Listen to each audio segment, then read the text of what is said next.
अस्सलाम वालेकुम दोस्तों, क्या हाल जी? ठीक ठाक हो? मेरे गांव के चैनल में आपको खुश आमदीद। अच्छा जी, ਇਹ ਸਭ ਤੋਂ ਪਿਆਰੀ ਜਿਹੜੀ ਫਸਲ ਲੱਗੀ ਹੋਈ ਨਾ, ਸਬਜ਼ੀ ਦੀ ਫਸਲ ਕਾਸ਼ ਕੀਤੀ ਹੋਈ ਹੈ। ਇਹ ਲੱਗੇ ਹੋਏ ਜੀ ਕਰੇਲੇ। ਕਰੇਲਿਆਂ ਦੀ ਫਸਲ ਹੈ, ਦੇਖੋ ਕਿੰਨੀ ਖੂਬਸੂਰਤ ਤਰੀਕੇ ਨਾਲ ਉਹਨਾਂ ਲਾਈ ਹੋਈ ਹੈ। ਵਾਸਾਂ ਦੇ ਨਾਲ, ਉਹ ਧਾਗਿਆਂ ਦੇ ਨਾਲ ਇਸ ਤਰ੍ਹਾਂ ਬੰਨ ਕੇ ਫਸਲ ਨੂੰ। ਪਹਿਲਾਂ ਹੁੰਦਾ ਸੀ ਕਿ ਜ਼ਮੀਨ ਦੇ ਪੈਲੀ ਦੇ ਵਿੱਚ ਹੀ, ਯਾਨੀ ਕਿ ਜਿਹੜੀ ਫਸਲ ਹੈ ਨਾ, ਉਹਨੂੰ ਵਿਛਾਤਾ ਜਾਂਦਾ ਸੀ ਇਸ ਤਰ੍ਹਾਂ।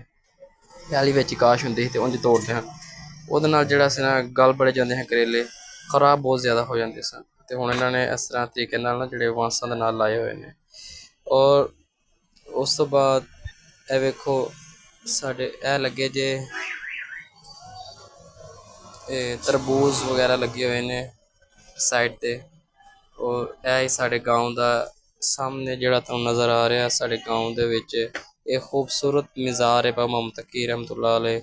ਅੱਲਾਹ ਦੇ ਬੰਦੇ ਨੇ ਜਿਨ੍ਹਾਂ ਦਾ ਇਹ ਮਜ਼ਾਰ ਬਣਿਆ ਹੋਇਆ। ਔਰ ਵੇਖੋ ਕਿੱਡਾ ਹੀ ਪਿਆਰਾ ਨਜ਼ਾਰਾ, ਕਿੱਡਾ ਖੂਬਸੂਰਤ ਨਜ਼ਾਰਾ ਤੁਹਾਨੂੰ ਨਜ਼ਰ ਆਉਂਦਾ ਹੋਣਾ। ਸਾਹਮਣੇ ਮਜ਼ਾਰ ਜਿਹੜਾ ਉਹ ਬਣਿਆ ਹੋਇਆ। ਔਰ ਇੱਥੋਂ ਲੋਕ, ਰਸਤਾ ਬਹੁਤ ਹੀ ਪਿਆਰਾ ਗੁਜ਼ਰਿਆ ਹੋਇਆ। ਸਾਈਡਾਂ ਤੇ ਸਾਰੇ ਕਬਰਸਤਾਨ ਹੈ। ਔਰ ਇਹ ਦੇਖੋ ਮਾਸ਼ਾਅੱਲਾ ਕਿੰਨਾ ਹੀ ਪਿਆਰਾ ਵਿਊ, ਕਿੰਨਾ ਹੀ ਪਿਆਰਾ ਮੰਜ਼ਰ ਹੈ ਜਿਹੜਾ ਤੁਸੀਂ ਦੇਖ ਰਹੇ ਹੋ।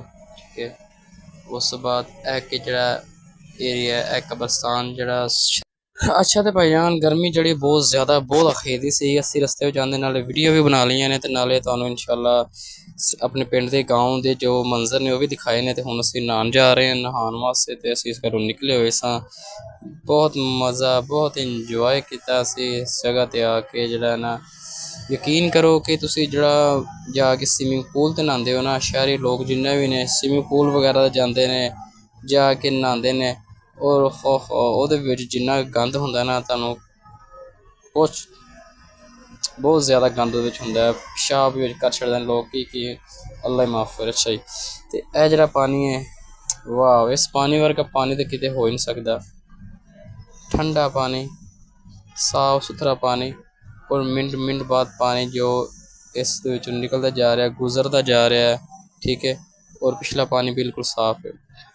ਕਦੇ ਤੁਸੀਂ ਸਵੀਮਿੰਗ ਪੂਲ ਛੱਡ ਕੇ ਗਾਉਂ ਵਾਲੇ ਸਾਈਡਾਂ 'ਤੇ ਨਿਕਲ ਜਾਓ ਨਾ, ਬਾਹਰ ਦੂਰ ਦਰਾਜ਼ ਨਿਕਲ ਜਾਓ, ਅਤੇ ਜਾ ਕੇ ਤੁਸੀਂ ਉਹਦੇ 'ਤੇ ਨਹਾਓ ਨਾ, ਕਹਿੰਦਾ ਟਿਊਬਵੈੱਲ ਵਗੈਰਾ 'ਤੇ, ਤੁਹਾਨੂੰ ਬਹੁਤ ਜ਼ਿਆਦਾ ਮਜ਼ਾ ਆਵੇ। ਵਾਕਈ ਕਹੋਗੇ ਯਾਰ ਵਾਕਈ ਗੱਲ ਠੀਕ ਹੈ। ਔਰ ਬੱਚਿਆਂ ਨੇ ਡੁਬਕੀਆਂ ਲਵਾ ਲਵਾ ਕੇ ਨਾ, ਮੈਂ ਜ਼ਰਾ ਇਹਨਾਂ ਰਵਾ ਕੇ ਮੈਂ ਸਾਈਡ 'ਤੇ ਕਰ ਛੱਡਿਆ ਸੀ। ਹੁਣ ਮੇਰੇ ਕਾਬੂ ਨਹੀਂ ਸੀ ਆਉਂਦੇ ਪਏ, ਕਹਿੰਦੇ ਸਨ ਜੀ ਹੁਣ ਅਸੀਂ ਨਹੀਂ ਨਹਾਉਣਾ। ਮੈਂ ਕਿਹਾ ਚਲੋ ਫਿਰ, ਮੈਂ ਤਾਂ ਹੈ ਹੀ ਨਾ, ਇਸ ਵਾਸਤੇ ਮੈਂ ਤਾਂ ਡੁਬਕੀਆਂ ਸ਼ੁਬਕੀਆਂ ਲਾਈਆਂ, ਖੂਬ ਇੰਜੋਏ ਕੀਤਾ। ਠੀਕ ਹੋ ਗਿਆ। ਅਤੇ ਜਿਹੜਾ ਨਾ ਇਸ ਤੋਂ ਬਾਅਦ ਵੀਡੀਓ ਤਾਂ ਬਹੁਤ ਲੰਬੀ ਬਣ ਜਾਂਦੀ ਹੈ ਵਾਰੀ, ਪਰ ਸ਼ਾਰਟ ਵੀਡੀਓ ਦਾ ਵਿੱਚ ਇਹ ਹੀ ਹੈ ਕਿ ਜਿਹੜਾ ਨਾ ਮਾਸ਼ਾਅੱਲਾ ਬਹੁਤ ਇੰਜੋਏ ਕੀਤਾ ਹੈ, ਬਹੁਤ ਮਜ਼ਾ ਆਇਆ ਗਾਉਂ ਦੇ ਵਿੱਚ। ਉਹ ਸੀ ਜੁਮੇ ਵਾਲੇ ਦਿਨ ਸਾਨੂੰ ਜਿਹੜਾ ਨਾ ਉਹ ਕੰਮਾਂ ਸ਼ਮਾਂ ਤੋਂ ਛੁੱਟੀ ਹੁੰਦੀ ਹੈ, ਇਸ ਪਾਸੇ ਜੁਮੇ ਵਾਲੇ ਦਿਨ ਅਸੀਂ ਇੰਜੋਏ ਕਰਨੇ ਹਾਂ ਜਾਂ ਫਿਤਰਤ ਹੈ। ਬੱਚਿਆਂ ਨੂੰ ਆਵਾਜ਼ਾਂ ਬਹੁਤ ਦੇ ਰਿਹਾ, ਪਰ ਬੱਚੇ ਕਹਿੰਦੇ ਨਾ ਜੀ ਨਾ, ਹੁਣ ਅਸੀਂ ਲਾਗੇ ਨਹੀਂ ਲੱਗੇ। ਬੱਚੇ ਜਿਹੜੇ ਨੇ ਉਹ ਡਰ ਕੇ ਦੂਰ ਭੱਜ ਗਏ ਨੇ। ਠੀਕ ਹੈ, ਇਸ ਵਾਸਤੇ ਜਿਹੜਾ ਨਾ ਹੁਣ ਮੈਂ ਇਕੱਲਾ ਹੀ ਜਿਹੜਾ ਨਾ ਨਹਾ ਕੇ ਨਾ ਇਨਸ਼ਾਅੱਲਾ ਮੈਂ ਵੀ ਤਾਂ ਨਿਕਲ ਲੱਗਾ ਵਾਂ। ਇਸ ਤੋਂ ਬਾਅਦ ਜਿਹੜਾ ਨਾ ਇੱਕ ਦਫਾ ਬੱਚਿਆਂ ਨੂੰ ਫਿਰ ਵਿੱਚ ਕਾਬੂ ਕਰਨ ਦੀ ਕਿ ਬਈ ਨਹਾਉਣਾ ਕਿ ਨਹੀਂ ਨਹਾਉਣਾ। ਅਤੇ ਆਓ ਚਲੋ ਬੱਚਿਆਂ ਨੂੰ ਪੁੱਛਦੇ ਹਾਂ। ਨਹਾਉਣਾ ਨਹੀਂ, पर नहाना नहा लो, कुछ नहीं होता। नहाना नहीं, थोड़ा सा नहा लो, थोड़ा सा नहा लो। तू नहाना है? क्यों नहीं नहाना? अच्छा जी, बच्चों का ਤੁਹਾਡੇ ਸਾਹਮਣੇ ਹੁਣ ਪੁੱਛ ਲਿਆ। ਬੱਚੇ ਤਾਂ ਅੱਗੇ ਨਹਾ ਕੇ ਨਾ ਕੰਮ ਦੇ ਪੈਸੇ ਨੇ ਉਹਨਾਂ ਦੇ ਕਿਹਾ ਜੀ ਬਸ ਜੀ, ਅੱਲਾਹੁ ਅਕਬਰ ਜੀ। ਫੇਰ ਨਹਾ ਲਿਆ। ਅੱਛਾ ਜੀ, ਬੱਚੇ ਵੀ ਹੱਥ ਚੁੱਕ ਗਏ ਨੇ ਤੇ ਹੁਣ ਅਸੀਂ ਨਹਾਉਣ ਹੋ ਕੇ ਅਸੀਂ ਜਾ ਰਹੇ ਹਾਂ ਫ੍ਰੀ ਹੋ ਕੇ ਆਪਣੇ ਘਰ। ਤੇ ਅਗਰ ਤੁਹਾਨੂੰ ਚੈਨਲ ਦੀ ਵੀਡੀਓ ਅੱਛੀ ਲੱਗਦੀ ਹੈ ਤੇ ਪਲੀਜ਼ ਅੱਛੇ ਜਿਹੇ ਕਮੈਂਟ ਕਰਕੇ ਦੱਸੋ ਮੈਨੂੰ, ਤੁਹਾਨੂੰ ਵੀਡੀਓ ਹੋਰ ਬਣਾ ਕੇ ਦਿਖਾਵਾਂ ਕਿ ਨਾ ਦਿਖਾਵਾਂ। ਤੁਹਾਨੂੰ ਰਾਏ ਮੈਨੂੰ ਆਪਣੇ ਕਮੈਂਟ 'ਚ ਜ਼ਰੂਰ ਦੇਣਾ। ਤੇ ਮੇਰੇ ਚੈਨਲ ਦਾ ਨਾਮ ਹੈ ਮੇਰਾ ਗਾਉਂ। ਠੀਕ ਹੈ ਜੀ, ਮੇਰੇ ਗਾਉਂ ਦੀ video please like share subscribe कीजिए।